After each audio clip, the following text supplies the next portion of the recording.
Hey guys, welcome to Nerdarchy, for nerds by nerds. I'm Nerdarchist Ted, and today I'm joined by Scott Garibay. And today we're mixing video games with tabletop RPGs, and we're talking Skylanders.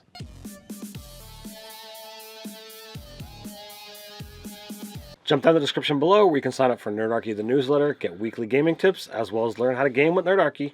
So today we're talking about Skylanders and how they mix and mash with RPG. Now, for those of you who aren't aware, Skylanders is a video game. They're the first that did the figures that, come to life, made by Activision, Toys for Bob. They started the whole trend of Toys to Life. Toys that to is Life. The actual name of the trend, and it has become a major trend. Lego has jumped on board, and Marvel has tried. Well, there was Disney Infinity, which came and went. Exactly, that's exactly right. Yeah, I know. And then there's the Amiibo, which they don't have their own game; they're used to augment other games. But they definitely connect to the Toys for Life trend. It's a major trend. It's really gone through a lot of video games.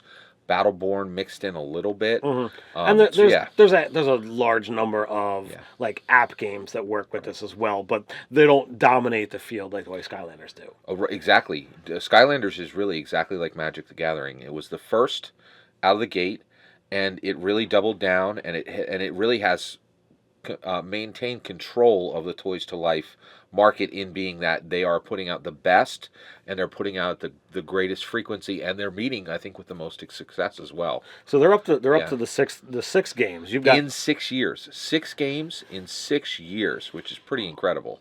Right, yeah. And there's a large enough market, as my wallet knows for certain. Yes, indeed. So you have Skylanders, then you have Skylanders Giants. You have Swap Force, then you have Trap Team, then you have Superchargers, which in my opinion was the least interesting to me, but I don't dig racing games. So therefore, that one, which was heavily dependent upon that aspect, lost me. I literally played it for an hour or two with my son and walked away. So, but I think they brought you back with the last one, Imaginators. With Imaginators, right? I am fully back on board. And it is recently, while playing Skylanders Imaginators with my son, I was like, you know what? How would I do Skylanders in a RPG setting? And I started playing around with the ideas. And what really prompted me to go even further was in my most recent online game that I ran, I actually took a physical challenge, if you will, out of the Skylanders game and put it into a D&D thing and said, deal with this problem. Exactly. So I'm curious, what do you envision us doing? So I know your son is a Skylanders fan. Mm-hmm. My son is a Skylanders fan. So I was thinking, we would put together, 1, 2, maybe 3 sessions of content, and then decide which one of us is going to game master, or if we're both going to game master, and then set up a game for those 2 guys, and maybe if we find a third or fourth, we're good to go. What do you envision? I would love to, play a small short at some point in time of this game. I would prefer to be a player, but I would also have no problems taking on the role of chaos. Exactly. Yeah. Doing the villain, because I think that's what it's going to take. It's clearly, spoiler alert, 6 games. Chaos is the villain in every single one of them. Yeah, exactly. You deal with other characters that wind up coming and going. You have bad guys that become good guys. Literally, Trap Team, you could capture the bad guys and then use those things. And they took a handful of those characters and said, you know what? We've already got the coding done for this.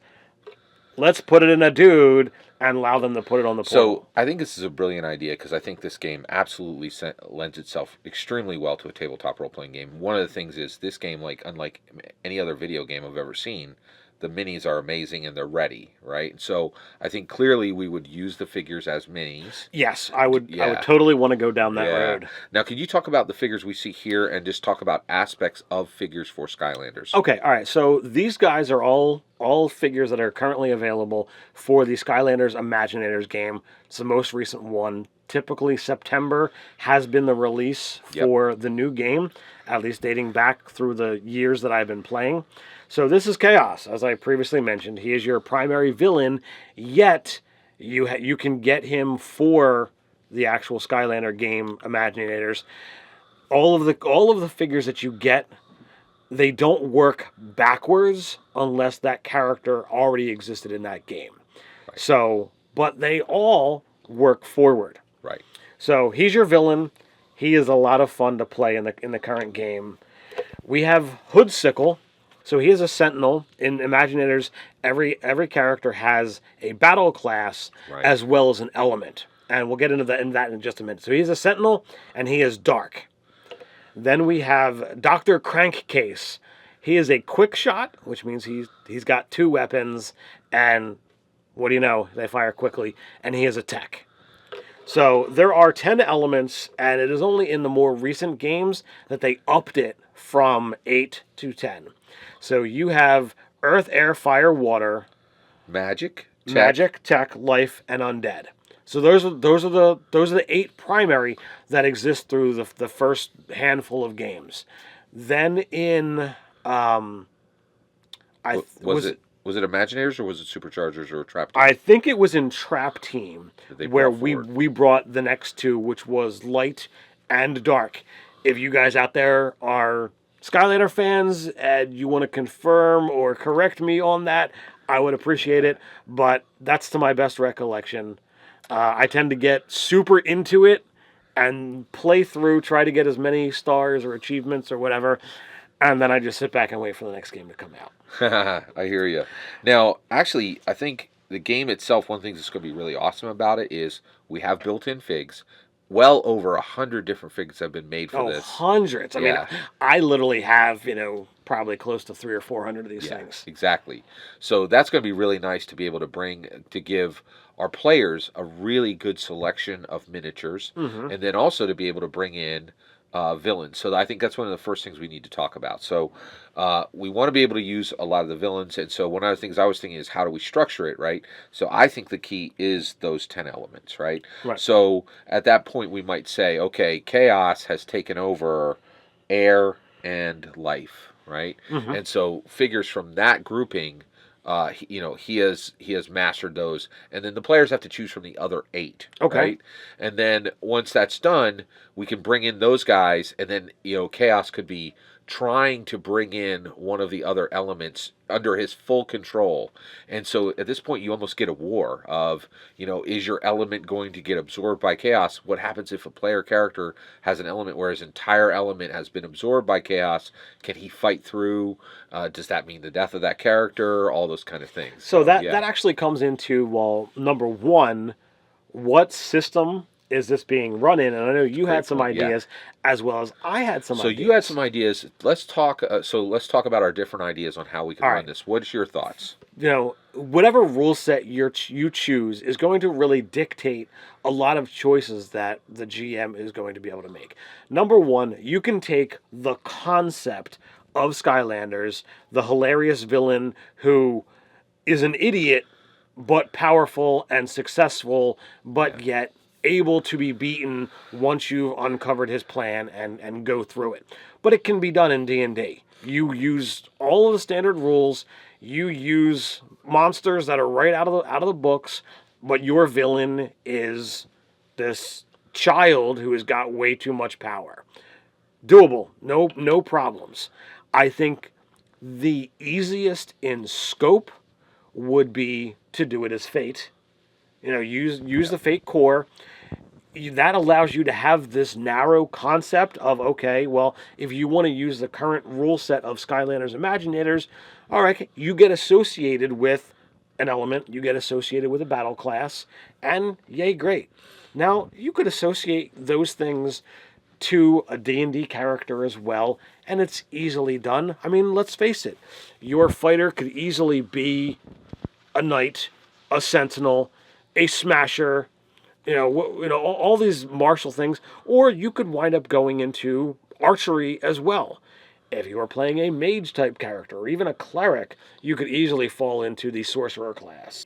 It's only when you get into the bazooka or quick shot that it's like, well, these are clearly guns. These don't necessarily fit into the D&D-esque feel. All right, so I'm going to jump in right now, and here's why. So I think this is completely unplayable through Dungeons and Dragons, and the reason why is the age of our players and the number of pages that exist within D&D. And that's fine, which is why I would want to fall into more the concept of Fate Core. Right. So I'm going to go one step further, right? And I am proposing. So I'm glad we're on the same page with D&D. I think it would be challenging. It absolutely could be done, but there might be another opportunity. Fate is a great idea. What I'm proposing is, I think this is a perfect opportunity to bring our own tabletop role-playing game system, which I can quickly describe.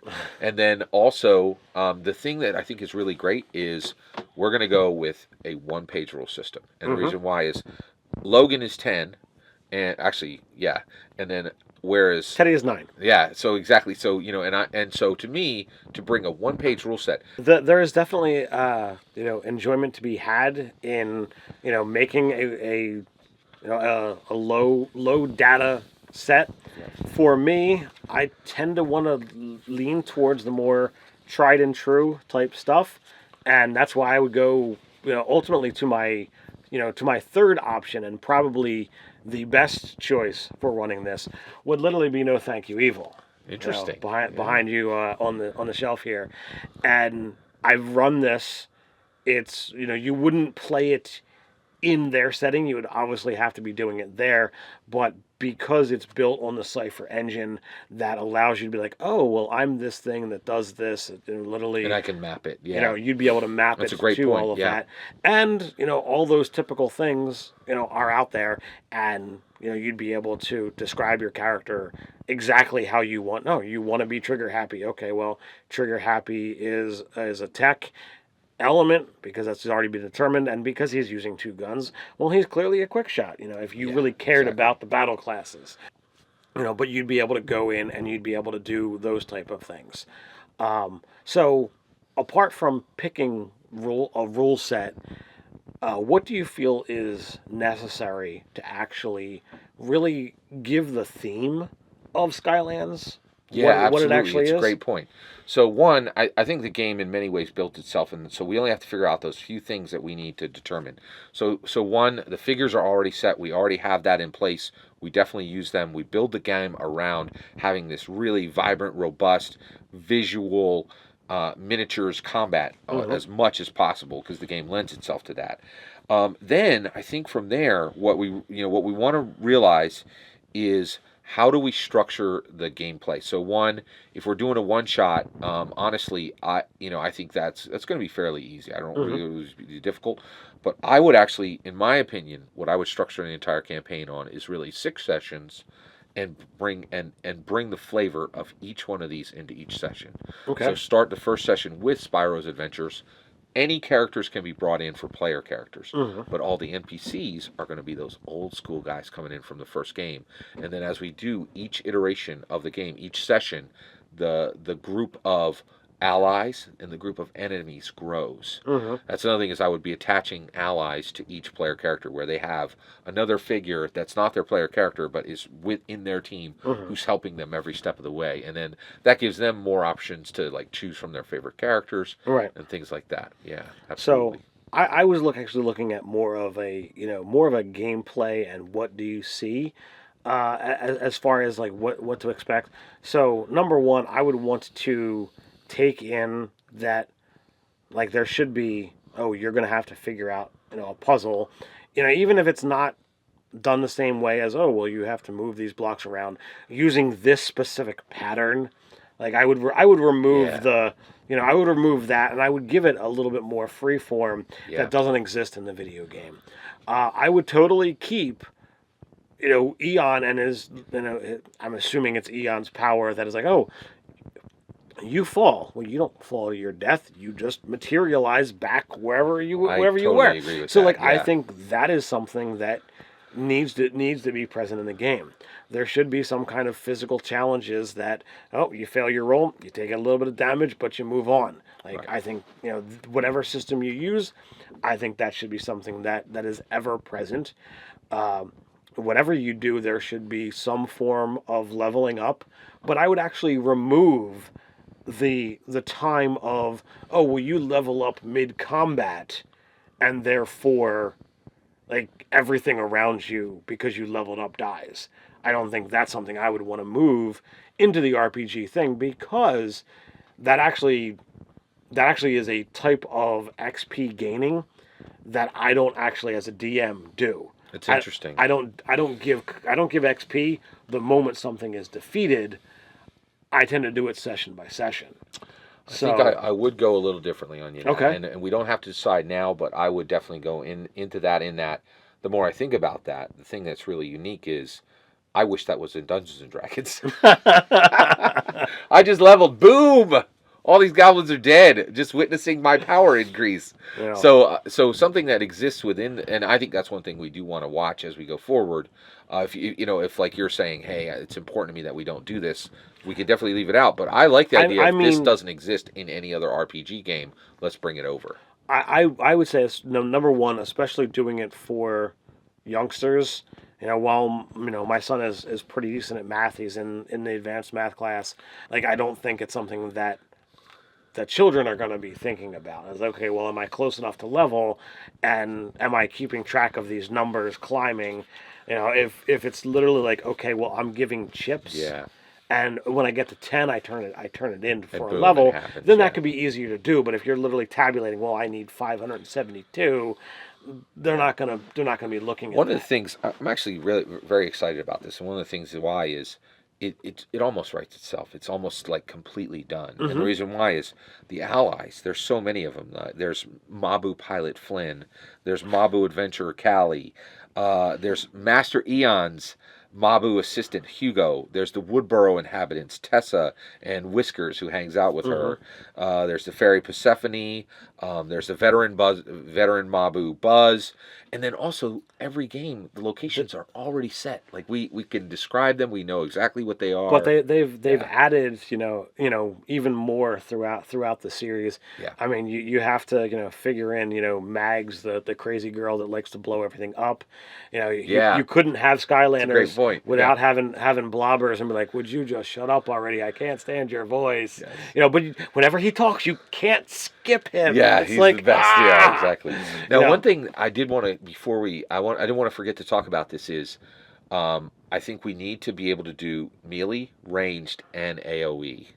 That's one area where we need to focus on the rules, because those are very clear in the game. A melee attack, a ranged attack, and AOE is so much of a important part of the game. We need to figure out a way to drop a template and be able to show the players, hey, it's going to hit here, but it's going to be harder to hit with an AOE. Right. But but I think we need to strive to bring that flavor from that really fast, cool combat into the game.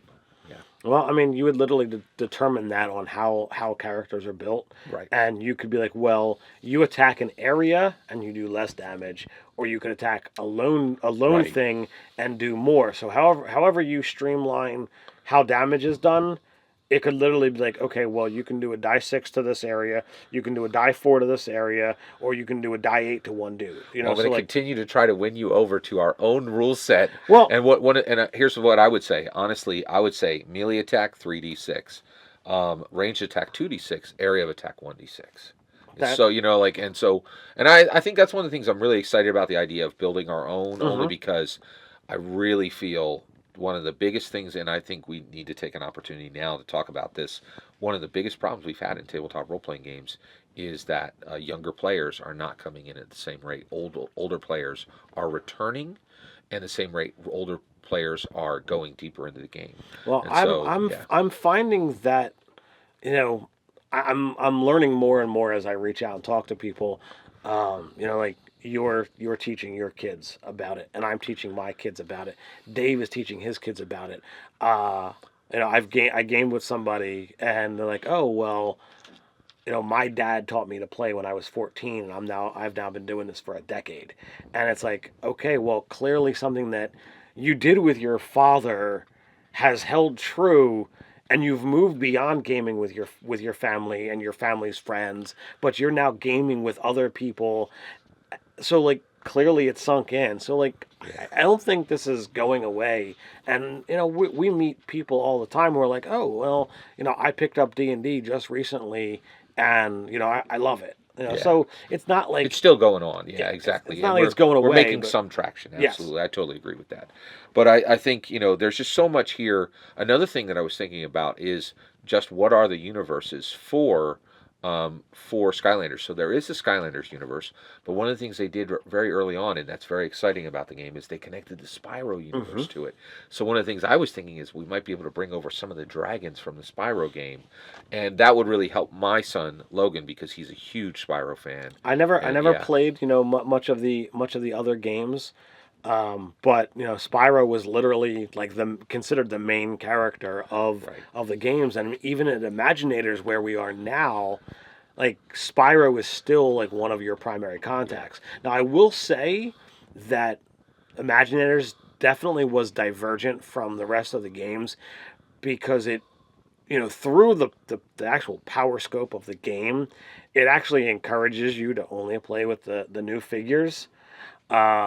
So, like, okay, well, I can put this guy down, but, like, he's not going to do as much damage as somebody who's half his level that's a new guy. And these other characters, though, they're ever present in the story. So, you meet Spyro and Trigger Happy and Gil Grunt and Cinder and Jetvac and Pop Fizz. All of them are your... and Eruptor. I might be missing some, but like these guys are ever present throughout. Right, that's true. Throughout the every story, single one. Somebody is talking that's to you. Great that's point. An older character. Yeah. So like once you've chosen your players and who they're going to be, these other characters can exist. And I meant to mention this part earlier. So like what I would do is I would actually have a roster for each person, and I would make the games challenging. And so it's like, okay, well, all right, I'm running, you're playing, you wanted to use Zulu because he was your favorite. Well, you know what? You ran into the Barbarian and he beat you up. Yeah. So, he's knocked out. So you bring in your next guy. Right. So you have 3 people, and hopefully throughout the course of this set point, you can keep all 3 of your characters. Right. That's a great point. I've been thinking about that, about how we actually engage them and have the concept of a player character viable, but also when you have so many figures, it seems so limiting to have one guy. So honestly, I would totally do it. Same as like the old school, D&D character tree, but stay true to the theme of Skylanders that the guy's not dead. He's just knocked out. Yeah. So he's fine. Eon teleports him away to rest, and you teleport in a new dude. Oh, that's a great idea, and that actually honors the portals. That's another thing that I think we should talk about now, and that is the game has these figures, right? Mm-hmm. But also it has traps. Those are specific physical objects, vehicles, crystals, and the portals themselves. And that's one of the things we can think about as game builders and as as game masters. How do we use those? Do we use the crystals like for XP? Like for XP points? How do we and so that there's so many opportunities. It's really exciting. It depends upon how much you want to get into I've already got the thing. I don't have as many vehicles because I didn't collect the way I normally do with superchargers. With the crystals, I mean they're big and clunky. They're almost the same size as the regular guys, so I wouldn't want to focus too heavily on those aspects. And the traps, it depends upon whether you want to be like, you've got a trap and you can keep one villain in it if you trap him, and then you can use that dude for a fight if you wanted to go that deep. Good. So with the traps, I would probably avoid all of the extra stuffs. I would literally put the portal of power down at the table, and you give a player their chip. And when their chip is on the portal, their characters in the world. And you can move around the battle map. Yeah. But when you run out of your characters, that chip comes off and you give it back to the player. Exactly. You're out. Yeah. So that's how I would interact with that. And since the game has issued many portals. Like I would just be like, oh well, I'll use the wireless portal. Therefore, I can just put that down here and not have a cord running somewhere. Yeah, so exactly. That's a great point. Yeah, that's a really good way to do it. Yeah. But I mean, I've got plenty of portals, and there's plenty of people who are like, oh well, I'm getting rid of my collection. I'm like, oh, well, just cut the wire off. Done and done. Yeah. Got an extra. Oh well. Exactly. Yeah. But so that's the way I would kind of do it. You have 3 characters. You make sure you at minimum you have to be associated with an element, and you would set up players or set up areas within the game that this battle class or this element or whatever have you is stronger in this area. I might want to go in another direction away from what's done in the thing and actually have areas where this element might be weaker. Make it be challenging because, all right, well, if it's a dark area, well, maybe dark players are stronger, but the opposite, that's a great idea. Yeah. Light becomes weaker because there is a full spectrum of what is opposite what. Yeah. Actually, that's a great idea. I think that is a really good idea, and it really honors the game, right? When you go into a game, you go in through a portal, and that gives you a specific space. And I completely agree with you that we should honor, give a mechanical benefit for these elements and a mechanical disadvantage for these. And so, yeah, but I mean, I think overall where I'm landing with this is. It really lends itself well to it, and I think it's a really exciting opportunity, and I think you and I are really positioned well to do it because one, you have the best collection I've ever seen, which is really exciting. Thank you. And then I think we both have sons who are very excited about this game, and we are both fans of the games as well. Absolutely. So that's a perfect mix, and I think we can build something really cool. All right, so let's ask you guys: would you be interested in playing a Skylanders RPG? Have you played the Skylanders games? Are you a crazy fanatic like I am and have hundreds of these little plastic figures? Why don't you talk about that down in the comments below? While you're at it, don't forget to like, share, and subscribe. So until next time, stay nerdy.